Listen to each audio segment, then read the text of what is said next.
ग्वालियर पूर्व मुख्यमंत्री एवं वरिष्ठ कांग्रेस नेता दिग्विजय सिंह ने कहा है कि भारतीय जनता पार्टी और उसके अनुषांगिक संगठनों के नेता संविधान की हत्या करने पर तुले हुए हैं।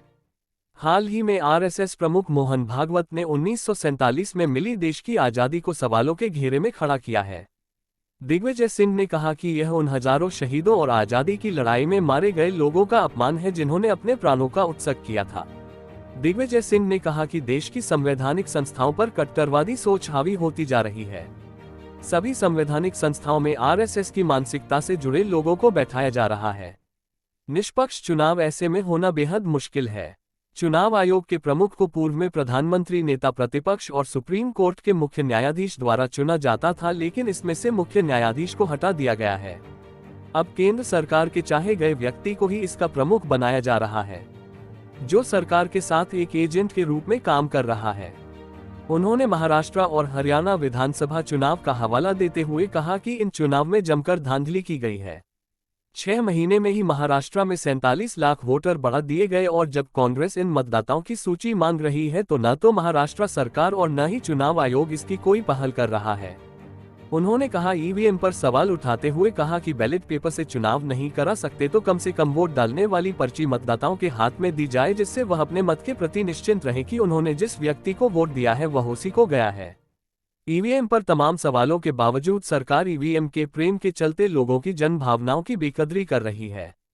उन्होंने परिवहन विभाग के पूर्व आरक्षक सौरभ शर्मा को लेकर कहा कि देश की 3 बड़ी एजेंसियां उससे नहीं ढूंढ पा रही है। उल्टे उन्होंने पत्रकारों से ही पूछ लिया कि सौरभ ग्वालियर का है, वह कहाँ है, इसके बारे में जरा पता करिए। मैं इसकी घोर निंदा करता हूं, क्योंकि उन्होंने देश के लाखों करोड़ों लोगों की भावनाओं का अपमान किया है। उन्होंने शहीद भगत सिंह जी, चंद्रशेखर आज़ाद, अशफाकुल्ला जैसे लोग, जिन्होंने गणेश शंकर विद्यार्थी जैसे लोगों ने देश के लिए शहादत दी, महात्मा गांधी जिन्होंने पूरा जीवन लगा दिया इस आज़ादी की लड़ाई में, वर्षों तक पंडित जवाहरलाल नेहरू, सरदार पटेल, आज़ाद साहब और अनेकों लाखों लोग, और पंडित जवाहरलाल नेहरू का तो पूरा परिवार जेल में था। उनकी माता, उनके पिता, उनकी पत्नी, उनकी बेटी सब जेल में काटी। तो ये अपमान है उन स्वतंत्रता संग्राम सेनानियों का जिन्होंने ब्रिटिश हुकूमत में लाठियां खाई, गोलियां खाई, जबकि आरएसएस के लोग ब्रिटिश हुकूमत का साथ दे रहे थे और मुस्लिम लीग के साथ सरकारें बना रहे थे। विश्व हिंदू परिषद के लोग, अब विश्व हिंदू परिषद तो बाद में आया, हिंदू महासभा के लोग, जिनको जो श्यामा प्रसाद मुखर्जी खुद डिप्टी चीफ मिनिस्टर थे बंगाल में, मुस्लिम लीग के साथ, उनके चीफ मिनिस्टर के साथ।